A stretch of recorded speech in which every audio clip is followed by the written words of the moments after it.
La Iglesia Evangélica Pentecostal Las Acacias presenta para ti un mensaje de reflexión y cambio, una palabra actual que impactará tu vida. Con ustedes su pastor, Samuel Olson.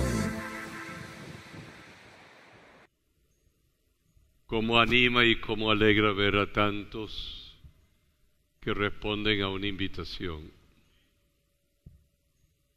como los que fueron pasando ahorita con una palabra tan sencilla, demostrando que son tantos los que anhelan estar en comunión con Dios y estar en paz. Y usted cantó el mismo himno, respondiendo también, tal como soy. Y se llenaron con las palabras de ese himno. Tú me invitas a venir, heme aquí. Bueno, esta mañana estamos cerrando poco a poco el capítulo 12 de la carta de Pablo a los hermanos de Roma.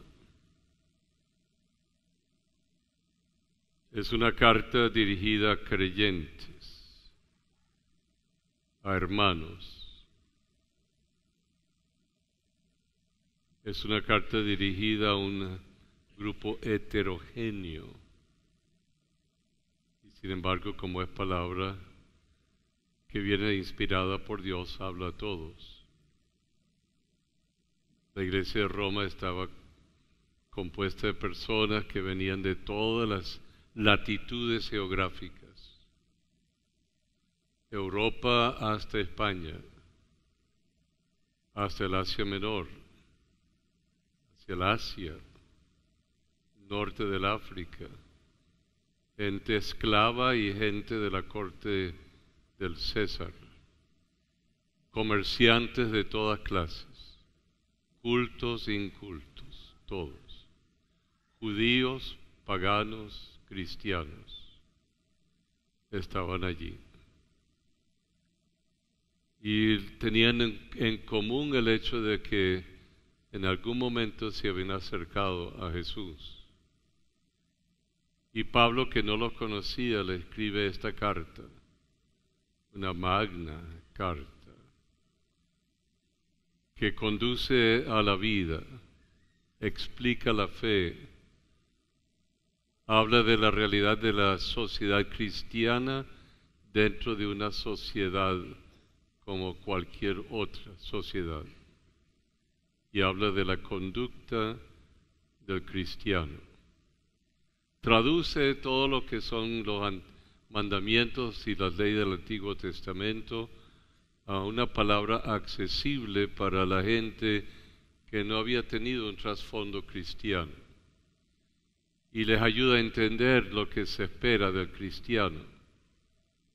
Y nos da estos versículos, aunque hay muchos otros en otras partes, del 9 al 21, que nos ayudan. Y son como una medida ante el cual o la cual uno puede ver si cómo estoy yo allí. Si lo puedo hacer o no lo puedo hacer, si lo quiero hacer o no lo quiero hacer. Pero ahí está escrito. Quizá hoy digas que no, pero mañana con tu proceso de vida digas, ahora entiendo y ahora comprendo. Pero ahí está.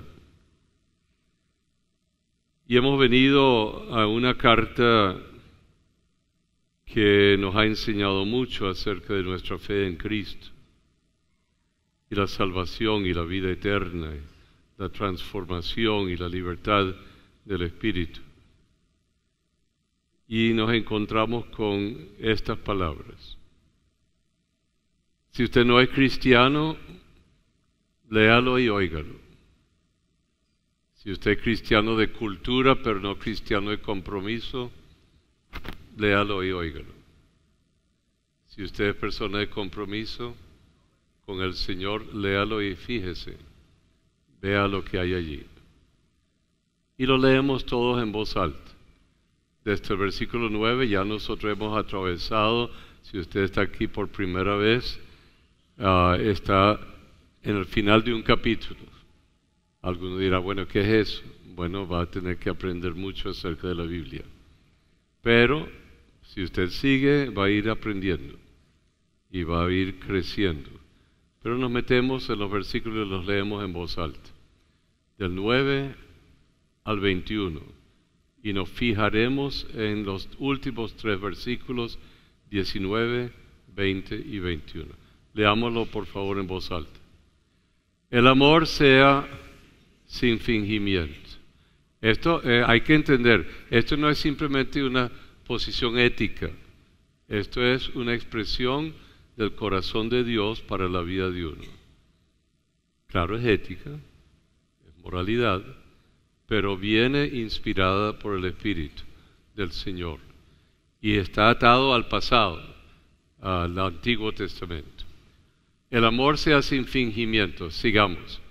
Aborreced lo malo, seguid lo que es bueno. Amaos los unos a los otros con amor fraternal. En cuanto a honra, prefiriéndoos los unos a los otros. En lo que requiere diligencia, no perezosos, fervientes en espíritu, sirviendo al Señor, gozosos en la esperanza, sufridos en la tribulación, constantes en la oración, compartiendo para las necesidades de los santos, practicando la hospitalidad. Y hasta allí sacaron 100 puntos. 100 puntos en eso que hemos leído. 90, 70, 50. ¿Cuántos sacaron 50 de 100 ahí? Bueno, entonces, estás lejos del mingo. Te tienes que ir, ¿qué? Agarra una de esas y practícalo. Ahí toma una. Ponlo por obra. Te vas a sentir muy bien cuando lo hagas. Te vas, wow, estoy creciendo. Y si haces una, es más fácil el segundo. Ok, segunda parte. Leámoslo en voz alta. Bendecid a los que os persiguen, bendecid y no. 100 puntos.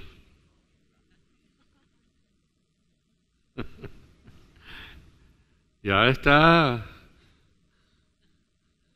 nos está jalando el alma. ¿Cómo hago yo con eso? ¿Lo puedo aprender? No quiero. Lo pruebo. Voy a ver si puedo. Bueno, por ahí está. Próximo versículo, 15. Gozaos con los que se gozan. Bueno, si estoy feliz de lo que le hace feliz al otro, bien. Pero si él está feliz, a mí no me gusta que él logró eso y yo no. Entonces tengo un problema de celos, envidias, problemas personales. Tengo que ver por qué yo no me gozo con esa persona y yo me siento mal. ¿Por qué? ¿Qué pasó? Porque no me dan a mí y a él sí, o a ella sí. Gozaos con lo que se con lo que se goza. Y llorad con lo que. A mí no me gusta llorar. Bueno, pero Dios quiere que seas sensible, que tu corazón pueda ser permeable. No tienes que estar en todo, pero por ahí vamos. 75 puntos. Vamos, próximo. Unánimes entre vosotros. Y yo no quiero ponerme de acuerdo con nadie. Unánimes entre vosotros, no altivos, sino asociándoos con los humildes. No seáis sabios en vuestra propia opinión. ¿Se ha encontrado con los que dicen, yo tengo la razón siempre? Hay los que siempre tienen la razón. Puedes decir esto, ellos tienen la razón. puede decir que ellos tienen la razón. Y ahí es donde mi paciencia y mi tranquilidad son probados también. Porque hay personas que se acercan y lo exasperan a uno. Son ásperos y exásperos. Y uno dice, wow, ¿cómo manejo yo eso? Pero es parte de nuestro proceso en la fe. Sigamos. No paguéis a nadie mal por mal. Procurad lo bueno delante de todos los hombres. Si es posible, en cuanto dependa de vosotros, estad en paz con ¿qué? Todos los hombres. Hay gente que está en paz y son tranquilazos y están en paz con todo el mundo. Y uno no entiende, oye, esta gente nunca se molesta por nada. Son flegmáticos. Pero algunos de nosotros somos medio coléricos. Y no es fácil estar en paz con todos. Y hay otros que uno está tranquilo, pero que ellos son los que causan el problema. Bueno, hay coléricos, hay flegmáticos, hay melancólicos y sanguíneos. ¿Y cómo hace Dios con toda esta clase de gente? El sanguíneo, el colérico, el flegmático y el melancólico. Y uno nunca saca a esa persona y uno salte de allí, siempre está melancólico. Y uno quisiera ponerle un fuego por debajo y nada, son tranquilazos. Entonces, bueno, quédate ahí, quédate. Tranquilo, yo me voy. Bueno, en todo esto hay esta palabra de Pablo. Trata de estar en paz con todo, en lo que tú puedas. Busca hacer eso. Pero ahora llegamos a los 3 versículos que nos tocan hoy, porque no tengo que estar repitiendo todo lo demás una y otra vez. Esto lo vamos a leer una vez corrido y después volvemos. ¿Okay? No os venguéis vosotros mismos, amados míos,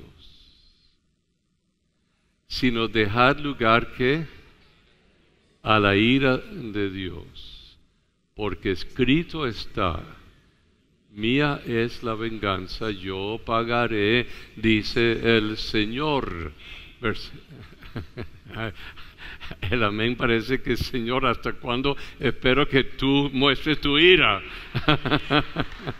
Quiero que la muestres, Señor, porque aquí yo no aguanto más. Vamos.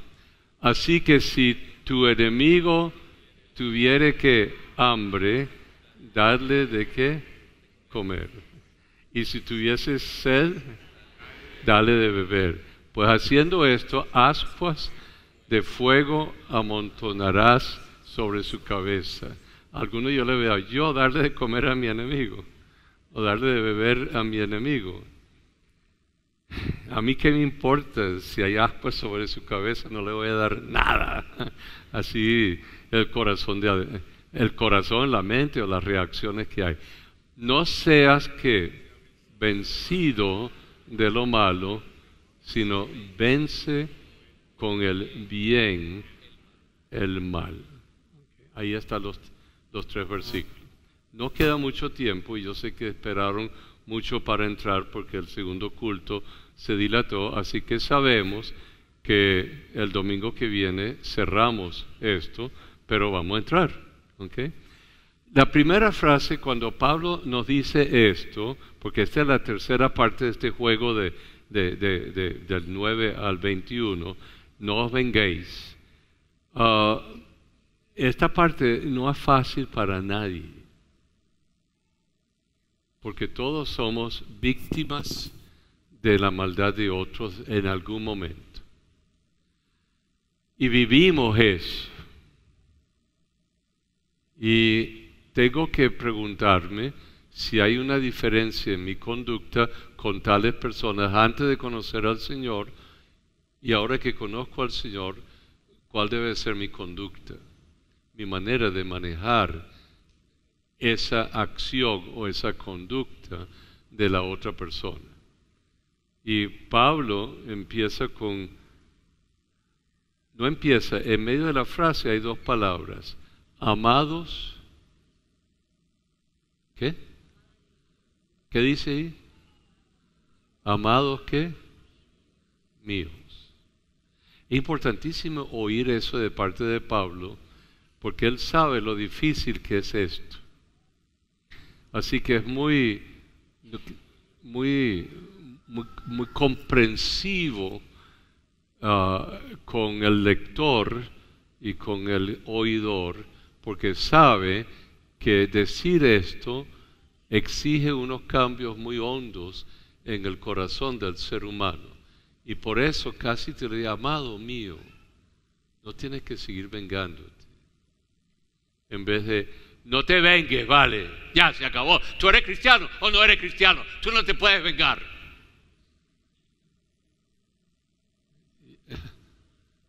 ¿Cómo dice lo mismo para ayudarle a una persona a asumir lentamente cambios o comprensiones para el cambio de conductas? Así que Pablo es muy tierno aquí. Me llama y le llama a usted su amado. Amado, siéntate en la silla conmigo en el banco y vamos a hablar de esto. Nosotros los cristianos no tenemos que vengarnos, porque a la larga la ira de Dios se manifestará sobre aquellos que hacen tanto daño. ¿Okay? Y eso es algo que uno aprende en el contexto y durante el tiempo.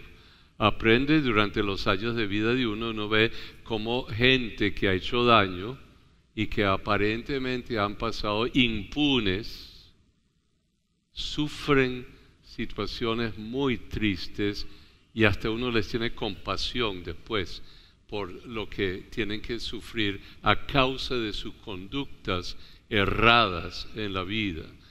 Así que Pablo se sienta y uno se siente y trata de ser paciente, trata de no tomar la ley en tus propias manos, trata de ver cómo Dios puede actuar en esta situación, porque vengar es un sentimiento muy hondo que uno tiene ante lo que uno ha sufrido en las manos de otras personas, y uno tiene que decidir cómo manejar esa situación y cómo sobrellevarla y cómo desarrollar una respuesta para una conducta del otro individuo. Vamos a tomar unos ejemplos de la Biblia.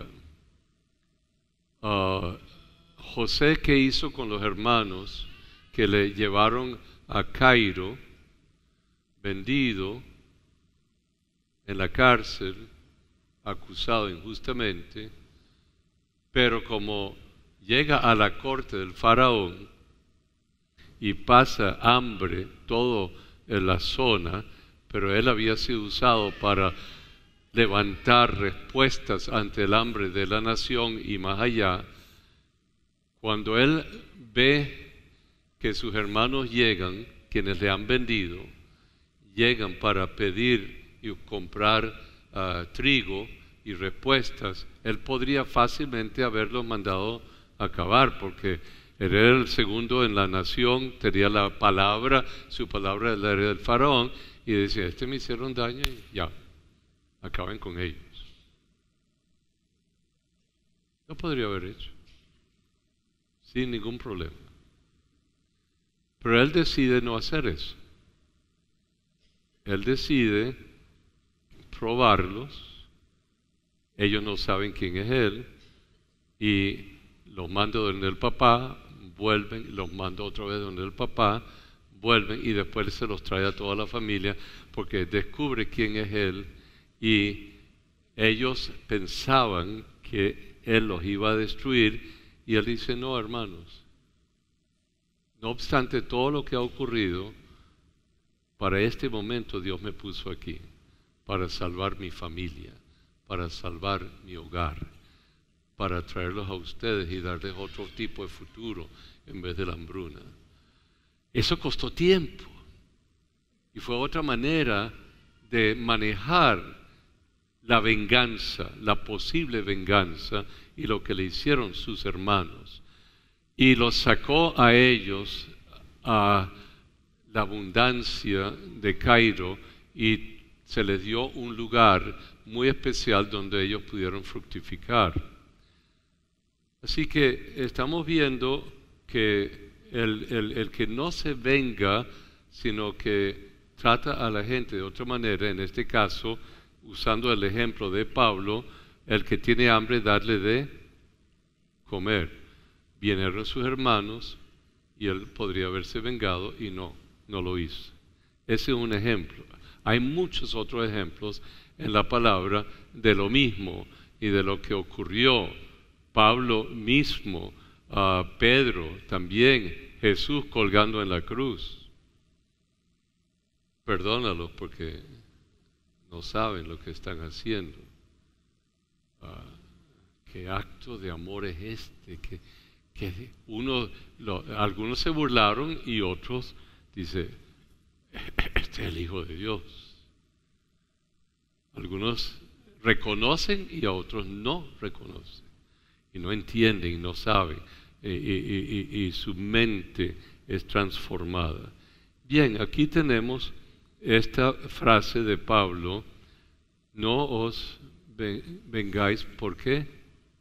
Por vosotros mismos. Ahora, esta sección es importante entenderla, que no tiene que ver con el problema social. Esto es venganza personal. Esta parte de la Biblia, esta frase tiene que ver con la venganza personal, porque si es un problema de la sociedad, entonces estamos hablando de un problema social también con sus propias leyes y cómo llegar a una sociedad más justa, una sociedad transformada, una sociedad nueva, revestida. Pero aquí Pablo está hablando de la venganza personal y le está hablando a usted y me está hablando a mí, y yo necesito mirarme allí en el espejo.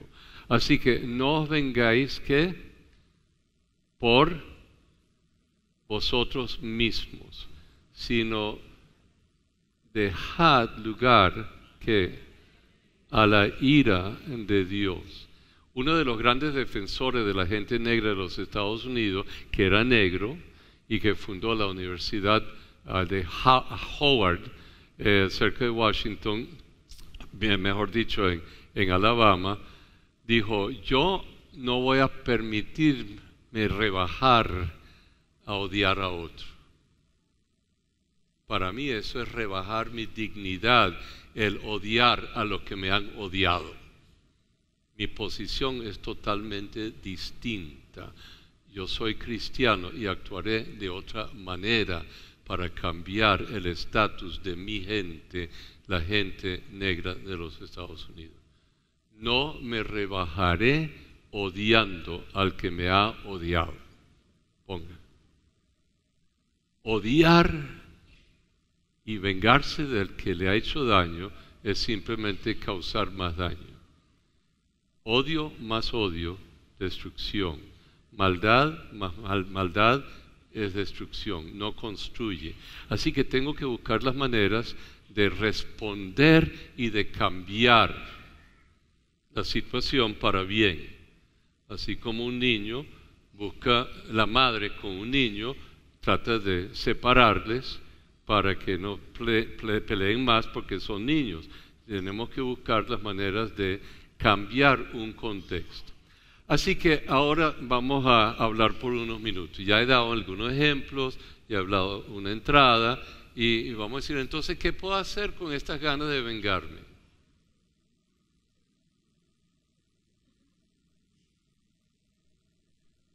Señor, cáeles a fuego ya. Como dijeron algunos de los discípulos de Jesús. Destróyelos. ¿Se acuerdan lo que hizo Abraham? Vieron los llanos increíblemente abundantes, etcétera, y las colinas. Y Abraham dijo, escoge tú lo que tú quieres, yo me quedo con lo que queda. Y Lot se agarró las llanuras. Y Abraham se quedó en los riscos, en las montañas. Y allí se hizo absolutamente pudiente y rico. Y Lot, al tiempo, se quedó solito y se fue de Sodoma y Gomorra a la destrucción y tuvo que empezar sin nada porque él escogió el lado fácil en vez de ser más recatado y humilde en su proceder. Bien, ¿qué puedo hacer con este sentimiento que yo tengo de vengarme? ¿Cuántos tienen ese sentimiento? De vez en cuando. Bueno, ¿cuántos cristianos de aquí algunas veces tienen ganas de vengarse? Ok, sean justos, honestos, lo tienen, ¿no? Ok, ¿qué hago yo con eso? Los demás son unos santos. Increíble la cantidad de santos que hay aquí en este templo hoy. Hoy vinieron todos los santos.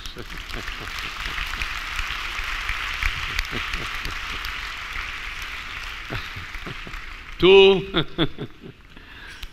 Muy bien. Bueno, ¿qué puedo ayudar? Allí dice, ¿cuál es el versículo? Pónmelo una vez más. Ajá. No os venguéis vosotros mismos, amados, sino dejad que lugar a la que a la ira de Dios. Esa palabra lugar es tiempo y espacio. Porque uno nunca sabe cuándo es que Dios va a actuar. Si va a actuar de inmediato, o si va a actuar después de un tiempo, o un prolongado tiempo, porque Él también tiene muchas cosas que va a hacer en el mientras tanto. Así que dejar lugar a la ira de Dios, cambia la palabra ira, porque la ira es justicia. No es una ira de una expresión desordenada, violenta. Esto es la perfecta justicia de Dios que ocurre en un momento dado. Así que la ira de Dios no es una expresión de maldad. La ira de Dios es una expresión de la justicia de Dios que se hará en algún momento de la vida, mañana, pasado o allá. En el mientras tanto, me quedo así como que sigue impune la persona que hizo tanto daño. Me quedo así con los brazos cruzados. Porque ahí dice dejar lugar a la ira de Dios. No, eso no es lo que significa de permitir la impunidad en la situación. Y por eso Dios tiene distintas etapas para un proceso en nuestra vida cristiana para que se pueda proceder, y en cualquiera de esas instancias puede ocurrir expresiones de la justicia de Dios dentro de nuestro contexto personal. Y eso es lo que primero tengo que revisar. Hay cosas que la Biblia dice y cosas que dice la sociedad, y las leyes de la sociedad, en una sociedad sana, las leyes son una expresión también de la voluntad de Dios para corregir las anomalías de una sociedad y de las relaciones humanas. La ley es una bondad de Dios puesta para que se haga justicia. Así que uno no puede simplemente decir, no, Dios no está aquí. La ley está aquí. Y la ley es una expresión de la bondad de Dios y expresa también en las leyes del Antiguo Testamento, etcétera, etcétera, etcétera, etcétera.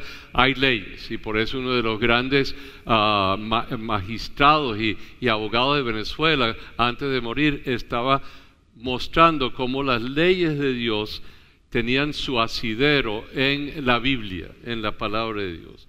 Tenía todo eso en su escritorio, lo estaba elaborando porque él había desarrollado el Código Civil de Venezuela con un compañero, el anterior, y ahora él quería, ahora que había conocido al Señor, estaba haciendo esta labor de mostrar cómo las leyes humanas tienen su asidero histórico en la palabra de Dios. Eso hay que entenderlo. Así que las leyes no vienen simplemente porque yo las construyo, las leyes vienen porque vienen del hecho de que uno conoce la justicia, la verdad y la bondad y el amor y el respeto y la criatura humana que ha sido hecho con todas sus capacidades a la bondad de Dios y la imagen y semejanza de Dios. No estamos aquí por el azar. Estamos aquí porque Dios nos puso y nos ha dado la capacidad de generar la verdad y generar la justicia, y esa capacidad viene de Dios, y por eso hay leyes.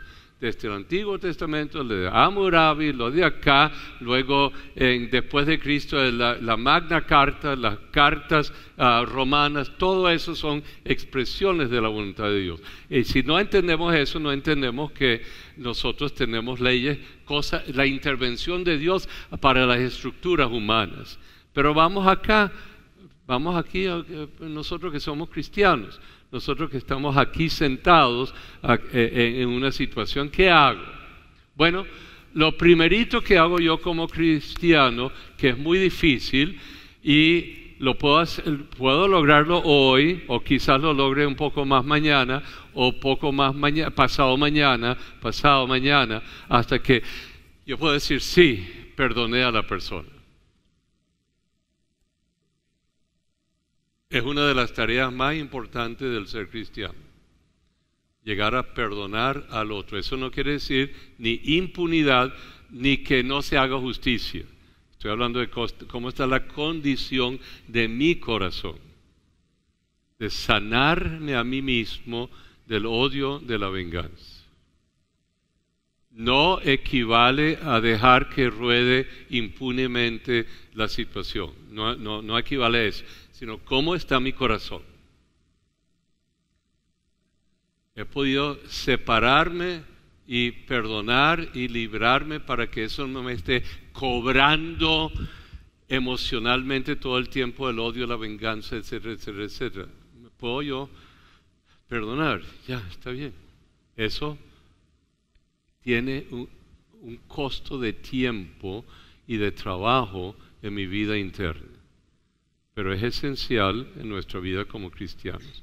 No puedo perdonar a esa persona. Tranquilo, está bien, no lo puedes perdonar, pero eres un hijo de Dios y con el tiempo vas a poder estar en paz. Primer paso no quiere decir que es el primerito en el sentido orden, pero es un paso importantísimo para el cristiano, el poder, ¿qué? Perdonar. Segundo paso, creerle a Dios que Él va a hacer justicia. Creer. Tu Dios es bueno, tu Dios es justo, tu Dios es veraz, tu Dios ama a todo el mundo. ¿Promete? ¿Sí? Ok. Entonces mi segundo paso es creer, confiar. Eso me da esperanza. El Señor en algún momento hará. Vivo con esperanza. ¿Okay? Tercer paso, esperar que Dios haga. ¿Puedo esperar sin tomar la ley en mis manos y hacer lo que a mí me parece que hay que hacer? Porque la justicia suya no es necesariamente la de Dios. Así que usted puede cometer graves errores tomando en su mano la ley y hacer que el otro pague lo que usted cree que debe pagar, y el acto se vuelve mucho peor porque no hubo la oportunidad de que Dios interviniese. Así que tenemos que perdonar, confiar, esperar. Eso no quiere decir esperar sin hacer nada. Se hacen cosas, pero de la óptica necesaria, porque somos comunidad cristiana. Usted dice, pero falta esto y esto. Yo sé que falta muchas cosas, pero estoy tratando de, y no estoy tratando de decir que yo soy el libro de respuesta, porque hay muchísimos libros que en todas partes que nos dan muchas ideas. Pero, cuarta, ¿qué dice Jesús? No ofendas al que te ha ofendido. Perdóname, santo. Yo sé que tú eres muy sensible, lo vas a agarrar por otro lado. ¡Imbécil! ¿Qué tal?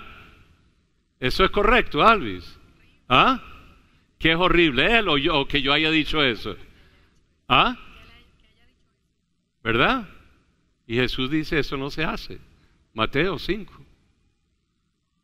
No le dices ni idiota, ni tonto, ni bruto, ni imbécil, ni raca. Vamos a empezar por ahí. Dice, tú tratas a la otra persona, perdóname, santo. No fue contigo, tú eres... Tú me perdonas. Pero yo soy así. Él sabe que si yo trato al otro que quizás me ha hecho mucho daño con ese tipo de lenguaje, ¿qué es lo que voy a esperar? ¿Ah? ¿Qué? Una respuesta peor. Entonces empieza. No. ¿Ok? Y empezamos a... Entonces, yo tengo que ver qué es lo que yo espero del otro si yo trato al otro de esa manera. ¿Qué es lo que voy a hacer? Entonces, y usted sabe que es tan fácil en nuestro día en que hemos venido a ser informales en nuestras conductas, que en nuestra informalidad decimos lo que sea. Y respetamos y somos groseros y somos tan groseros que casi es normal ser grosero. Y si uno no se cuida, uno recoge la grosería de la gente y uno le dice y después uno se olvida que uno dijo una grosería. Porque nuestro lenguaje se ha venido abajo, nuestra forma de trato nos ha destruido y nuestro pensamiento y todo empieza simplemente a producir daño y más daño. Cuando ustedes, santos, han sido creados, igual que yo, a la imagen y la semejanza de Dios. Entonces yo no tengo ningún derecho de ofenderlo a Él. No importa que sea mi enemigo, no importa que sea esto, no importa nada de eso. Yo no tengo ningún derecho de. ¿Okay? Entonces, entendiendo eso, ¿ya son cuántos puntos? Va a chequear. Albi, ¿cómo la vamos a cobrar? Ok, ¿qué dijimos? Primer punto fue ¿cuál? Perdonar. Segundo punto, creer, confiar. Tercer punto, esperar. Cuarto punto, ¿ah? No ofender. Okay. Mateo 5 está por ahí. Pero luego él nos dice otra cosa. Si lo fuera con Joaquín. Que entonces él dice, si alguien te ha ofendido. No, vamos a empezar por otro pasaje. Si tú vienes a la iglesia para ofrecer tu ofrenda y allí te acuerdas que alguien tiene un problema contigo, o sea, los dos tienen un tremendo problema, deja tu ofrenda ahí. No sirve tu ofrenda. Oye, pero es mi ofrenda. No sirve, está manchado. Por tu corazón lo manchó. Entonces, bueno, déjalo allí, ponlo a un lado y ve y busca a tu hermano y reconcíliate con él.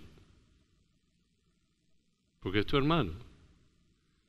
Necesita empezar etapas de reconciliación con tu hermano. Quizás sea fácil, quizás sea más difícil, pero se puede hacer. Entonces ese es el quinto. Si recuerdo que alguien tiene algo conmigo, dejo de un lado mi ofrenda, mi culto y todo eso, y busco a mi hermano. Alguien va a decir, pero mire, esa persona se mudó a España. No me la ponga así. Okay. Arrodíllate y pídele perdón a Dios y dile, Señor, yo lo perdono, y cuando yo lo vea, yo le voy a abrazar y lo que sea. Pero arregla tu corazón con la otra persona. Reconcíliate con él. Luego Jesús dice en Mateo 18, si un hermano tiene algo contigo, ve y búscalo. Es con Joaquín ahora. Sí, porque si no lo acribillo al pobre. Yo le digo, mira, Joaquín, necesito arreglar algo contigo. Yo no sé si tú te acuerdas de esta situación y te la describo y tú dirás, sí, yo me acuerdo. Yo quisiera que arregláramos eso porque eso quedó en el aire. ¿Podemos hablar eso?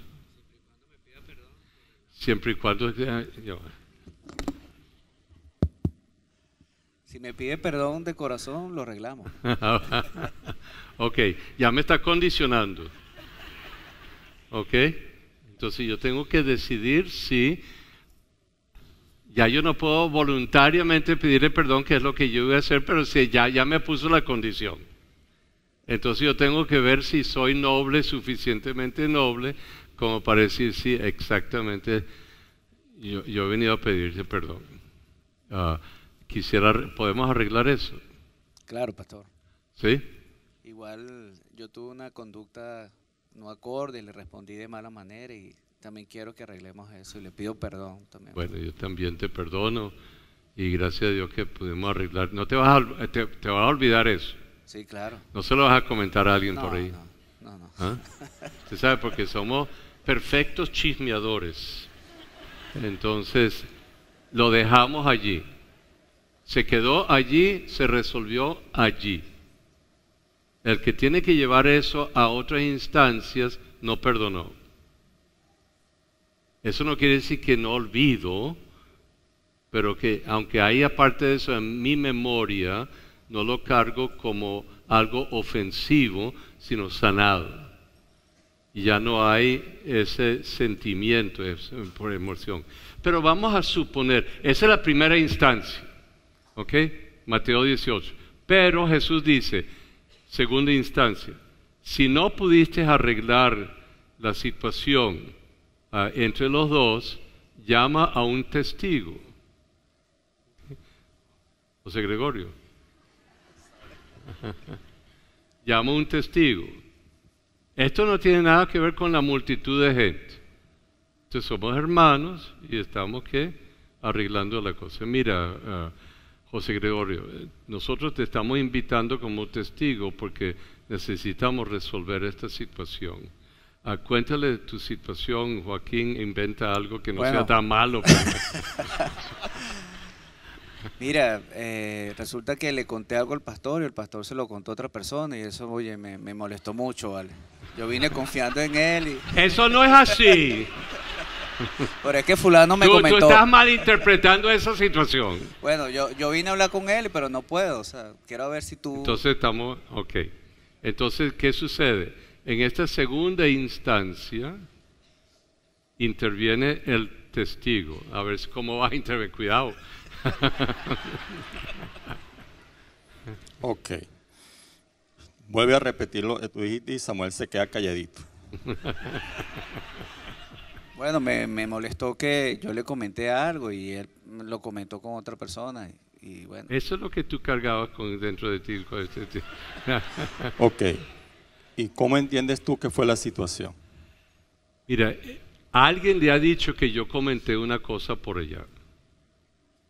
No es lo que yo dije, pero como esa persona ya está en conocimiento porque él le dijo algo, él interpretó lo que yo dije que tenía algo que ver con esto.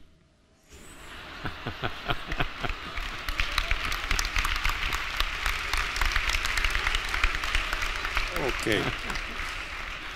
Joaquín, tú habías hablado de esa situación personal que habías comentado con Samuel, con otra persona. No, no lo había hecho. ¿Alguien más sabía de esa situación que había ocurrido? No, solo pastor. Ok, está bien. ¿No ven cómo o se arregla con el testigo o no se arregla? Si se arregla con el testigo, ya quedó allí. Si no se arregla y el testigo no pudo lograr que llegáramos a un acuerdo, entonces Jesús dice, se toma la próxima instancia. La próxima instancia es llamar, no a la iglesia, pero dice la iglesia, sino personas que son serias, maduras en el contexto de la iglesia para ayudar a resolver una situación de hermanos. ¿Están conmigo? Ok, y en la iglesia, la comunidad, hay 3, 4, 5 personas, quizás o más, obviamente más en una congregación como esta, que son maduros, son espirituales, son capaces de entender eso. No todo el mundo es abogado, no todo el mundo es psicólogo, no todo el mundo maneja gente, etcétera, etcétera. Así que tiene que ser personas que puedan oír, interpretar, pero ya representan de alguna manera la comunidad. Y se sienta la persona o las dos personas con esto que representan la comunidad. Hay algunas iglesias donde agarran y ponen a la persona en el silla de acusado y se lo dicen a los 1500 que están aquí. ¿Qué va a suceder con eso? Fuego. Eso corre por todas las redes sociales de Venezuela. Porque alguien tiene prendido su celular, o 5 o 10 personas, y eso que Facebook, y pasó a Twitter, y pasó para acá, y pasó para allá. ¿Saben lo que dijeron en la iglesia de las Acacias? Lo que dijo el pastor, y cómo acusó al pobre Joaquín, y antes de eso entonces, eso no es lo que quiere decir. Estamos hablando de que algunas personas representativas de confianza de la iglesia puedan ayudar a manejar esa situación. ¿Ok? ¿Estamos bien hasta ahí? Sí. Si eso no se arregla a nivel de la iglesia, dice Jesús, considera a esa persona como gentil. Ya no está en la comunidad, porque no acepta la ayuda y la comunidad. O quizás se le escapó a alguien, pero considéralo como gentil. ¿Qué significa eso?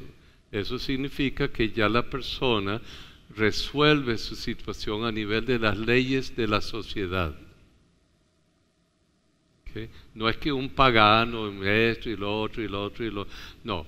Ahora que no se resuelve la situación en el contexto de la comunidad cristiana, en este caso, entonces la persona fuera de la comunidad dice, bueno, yo tengo que buscar un abogado porque esto no me terminan de resolver esto.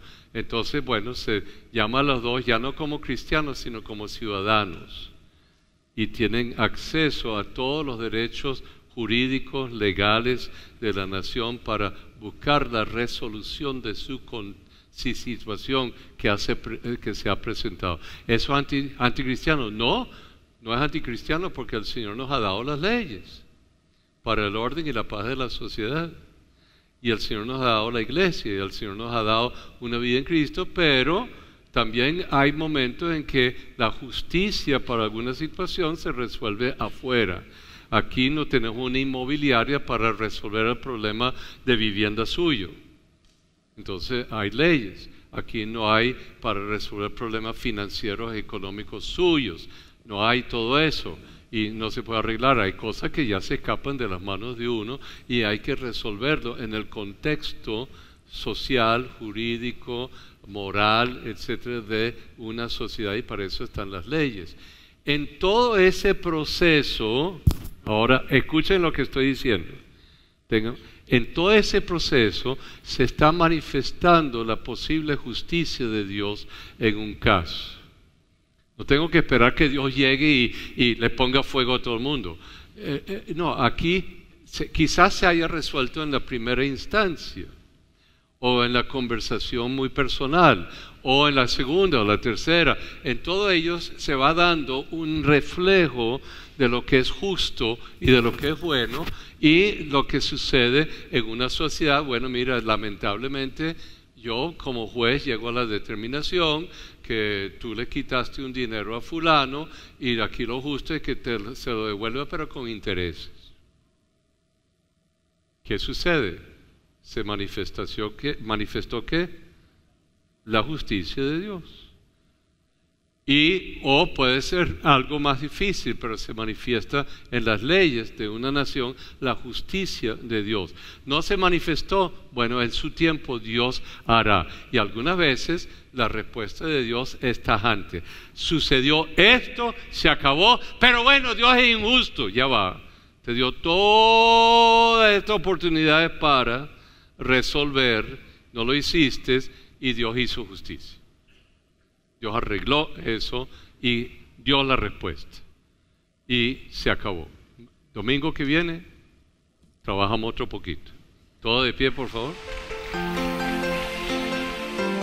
Fue el mensaje de la palabra de Dios expuesto por el pastor Samuel Olson de la Iglesia Evangélica Pentecostal Las Acacias.